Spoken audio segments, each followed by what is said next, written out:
Okay, in part two, we're going to look at some more economic concepts.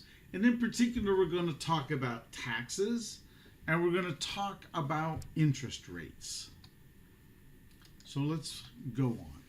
So let's think about income. Again, the concept or the definition of income, gross income, is all the money that you receive. This is wages, tips, any interest from investments, profits that you get from a business, or profits or income that comes from rental property. So all of these things really pertain to or are incorporated in this concept called gross income. And of course, as you know, everybody has an uncle. And this uncle's name is Sam. And every time you get something, Uncle Sam wants you to help him out a little bit. So he's going to require you to contribute something, and we refer to those things obviously as taxes. So let's think about the calculations and move our way through tax calculations. So the first thing we have is gross income minus taxes is something that's referred to as disposable income. For most of us, disposable income is take-home pay. But if you think about a business, in the end, this is net income for a business. If you take disposable income and you subtract fixed expenses from that, we have what we refer to as discretionary income. From a personal perspective, then, this is all the expenses that you can use to live on. For instance, if you think about your own income, right? So you have disposable income, that's your take-home pay. There are certain bills that you must absolutely pay every single month. And then there are those other things. That is discretionary income.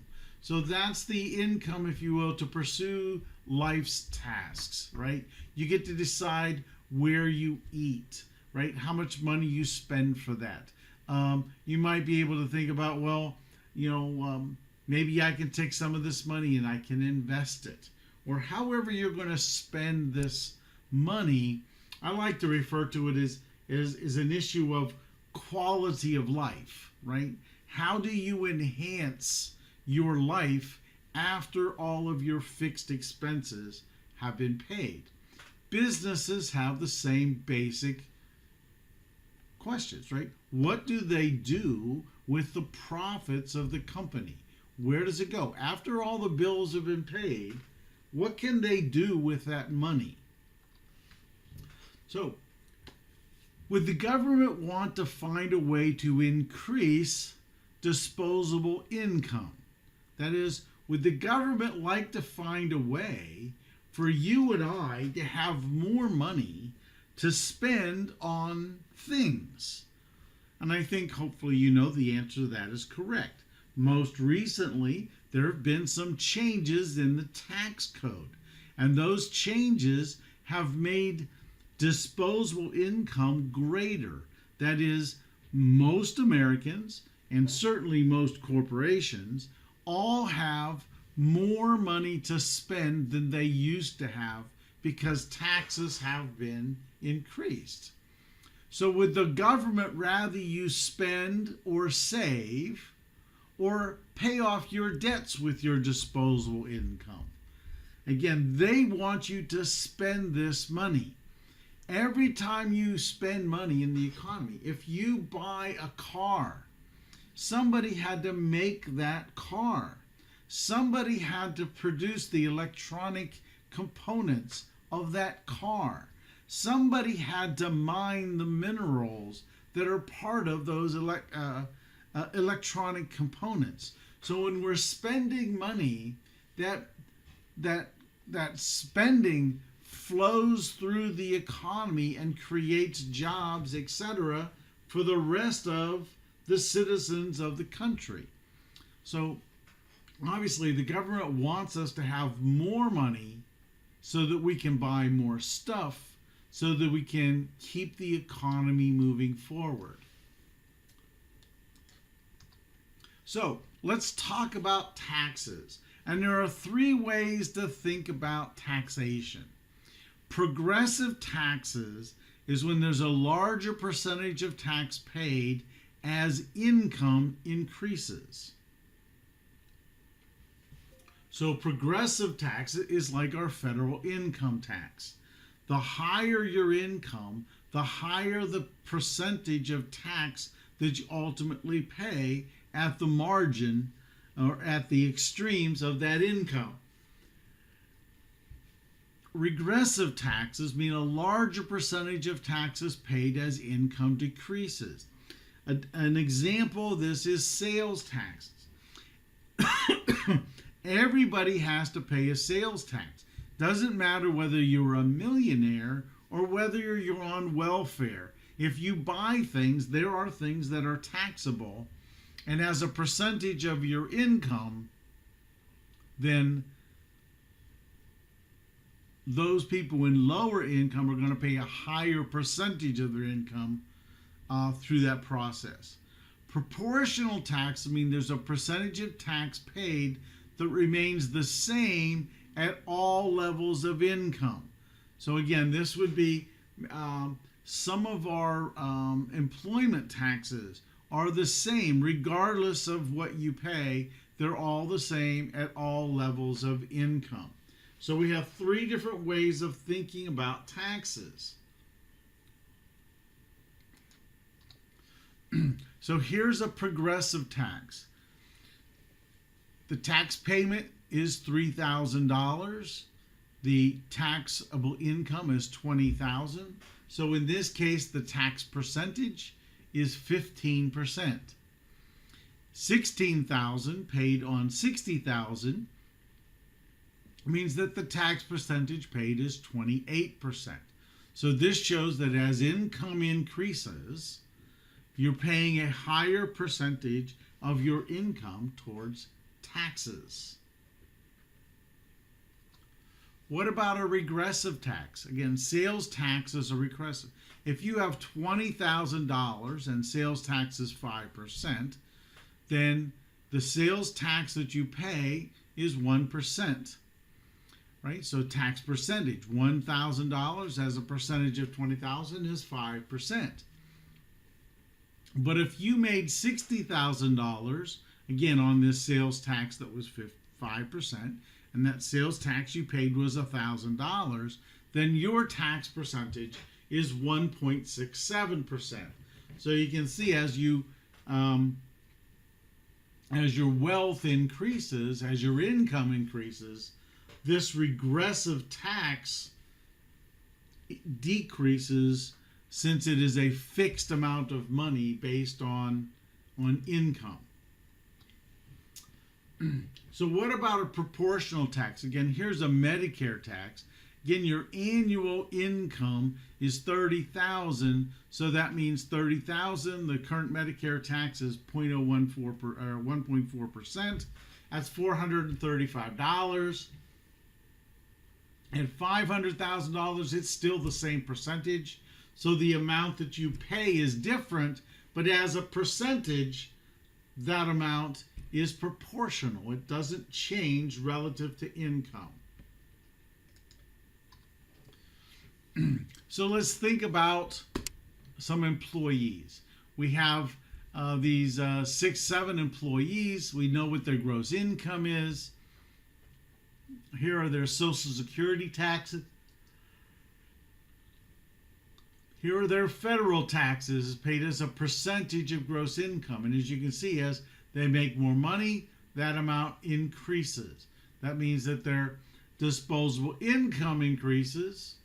Fixed expenses is just whatever those fixed expenses might be. So again, if you take the disposable income minus the fixed expenses, this Jones person that has $30,000 income roughly has $5,100 in discretionary income. And of course, you can see that as our wealth increases, as our income increases, disposable income should increase. So is there anything wrong with this system? Do you think it's unfair? Do you think there should be a flat tax? Since there's been discussion of why there should be a flat tax. The challenge that we have with taxation on the individual side, if you don't mind me taking a little bit of a soapbox, is that really the income tax you pay is really a very small portion of the overall tax. You have to pay Social Security taxes. So the Social Security tax, in the end, is at most 13% if you're a business. I believe it's like 13.76%. But as an individual, it's half of that. So that's 7% of your income. And then you have the other taxes. You have taxes on Medicare. You may have taxes on there could be unemployment taxes that you have to pay into the system in certain things. So the actual tax you pay has two parts. The income tax, and then there's the rest of the stuff. The rest of the stuff is this proportional tax. Now, Social Security, after you get to a certain income, that stops. You don't pay anymore. So it does at a certain point. It is proportional to a point, and then after that, the tax disappears totally. So again, there's a lot of questions. There's a lot of impact that we have when we think about taxes. There's a lot of things that affect us, and of course, if they're affecting us as consumers, they're also affecting us as business owners. So let's talk a little bit about interest rates, right? How are interest rates created, right? Where do they come from? The first thing we need to discuss is something called the supply of money. This is the total amount of money that's placed in demand deposit accounts. That's like checking accounts, savings accounts, and money market mutual funds. This is the total amount of money that's available for us as the public to acquire. The demand is how much of that money do we want? Is the demand for money increasing, or is the demand for money decreasing? So we have a couple of questions. Number one is, what is the law of supply? Those that have funds, right, they don't need, or they're not willing to delay consumption unless they can be compensated for that. So people don't want to give up their money unless they're going to be compensated for that process. And the law of demand basically says these are the people that need more money than they currently own. So these folks have a need for money. In fact, they have a need that's so great that they're willing to pay others to give them that money. So what I would like you to do is to take an opportunity and watch this video on supply and demand. It takes about 8 minutes. It's not a terribly long video to watch, but it'll give you a little bit more insight into the supply and demand of money.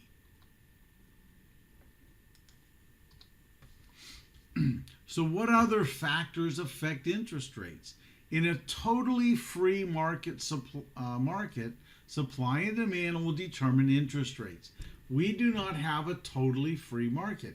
We have something referred to as the Federal Reserve. The Federal Reserve is the central bank of the United States.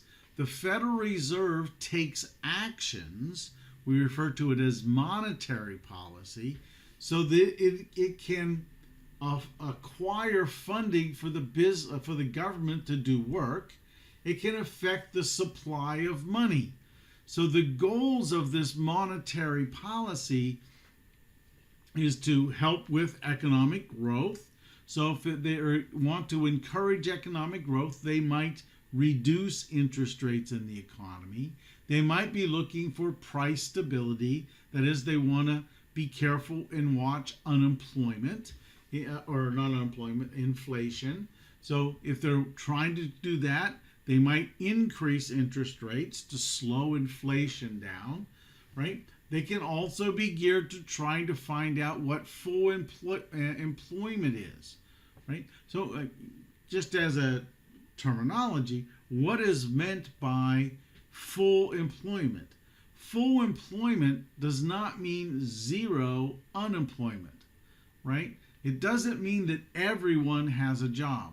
There is an economic concept that says that in an economy, there is a certain amount of unemployment that is just part of the system. There will always be some, but full employment means that the economy is working as good as it possibly can, trying to produce products and services, etc.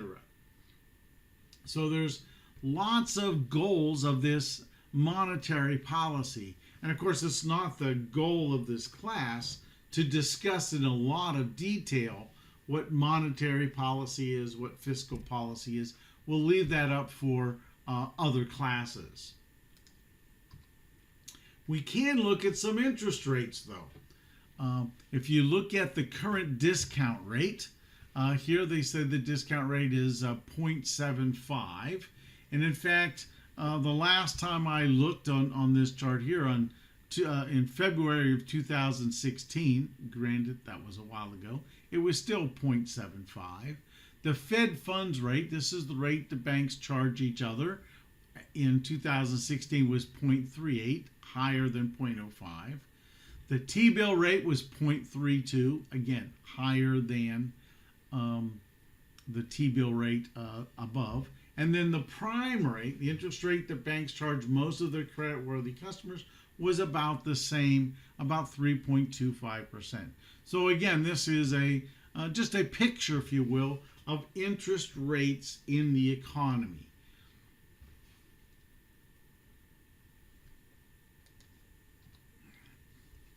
So again, let's continue on. Inflation is the primary concern of the Federal Reserve.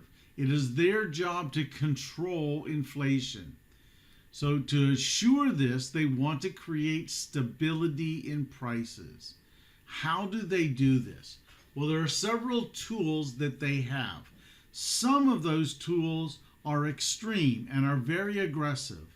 Other tools are more like a fine-tuning knob, if you will.